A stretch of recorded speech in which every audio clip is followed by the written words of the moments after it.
కాసేపట్లో శ్రీకాకుళం జిల్లాలో వైఎస్ జగన్ పర్యటించనున్నారు. విశాఖ ఎయిర్పోర్ట్ కు చేరుకున్న జగన్ కు వైసీపీ శ్రేణులు, అభిమానులు ఘన స్వాగతం పలికారు. విశాఖ ఎయిర్పోర్ట్ నుంచి రోడ్డు మార్గంలో శ్రీకాకుళం బయలుదేరారు జగన్. జైలులో సీదిరి అప్పలరాజుతో జగన్ ములాఖత్ కానున్నారు. జగన్ శ్రీకాకుళం పర్యటనపై పోలీసులు ఆంక్షలు విధించారు. ర్యాలీ, సభలకు అనుమతి లేదని పోలీసులు తేల్చి చెప్పారు. జగన్ పర్యటన సందర్భంగా పోలీసులు భారీగా బందోబస్తు ఏర్పాటు చేశారు.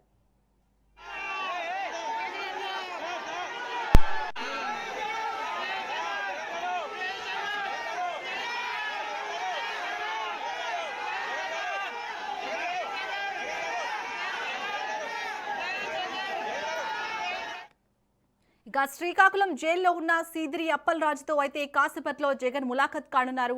మరిన్ని అప్డేట్స్ ని మా ప్రతినిధి నాగభూషణం అందిస్తారు. నాగభూషణ్, శాలిని, శ్రీకాకుళం జిల్లా అంపోలు కర్మాగారంలో ఉన్నటువంటి మాజీ మంత్రి సీదిరి అప్పలరాజుని ములాఖత్ చేసేందుకు మాజీ ముఖ్యమంత్రి జగన్మోహన్ రెడ్డి రావడం జరుగుతుంది.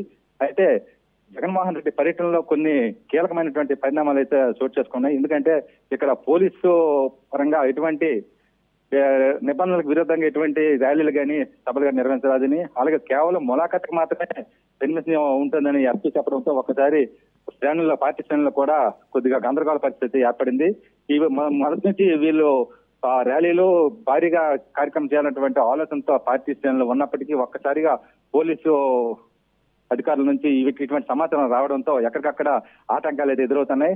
మొదటి నుంచి ఈ రోజు ఉదయం 6 గంటల నుంచే ఎక్కడికక్కడ జాతీయ రహదారిపై కూడా ప్రతి వాహనాన్ని తనిఖీ చేస్తూ ఆటంకాలను కలిగించేటటువంటి పరిస్థితి కనిపిస్తుంది. అడుగడుగునా కూడా పటిష్టమైన బందోబస్తు ఏర్పాటు చేసేది.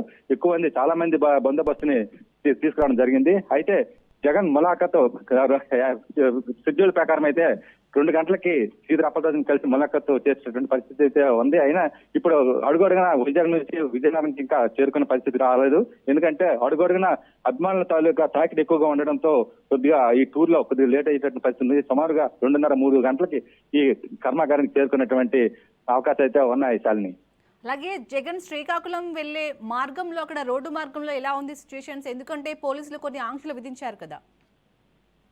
శాలిని, ఇప్పుడు శ్రీకాకుళం ఎంట్రన్స్ నుంచి అంటే అడుగడుగునా కూడా పోలీసు బందోబస్తు అయితే ఏర్పాటు చేయడం జరిగింది. ప్రతి వాహనాన్ని క్షుణ్ణంగా పరిశీలించి ప్రధానంగా కార్యకర్తల్ని లోపలికి పంపించేటువంటి ఏర్పాటు అయితే లేదు.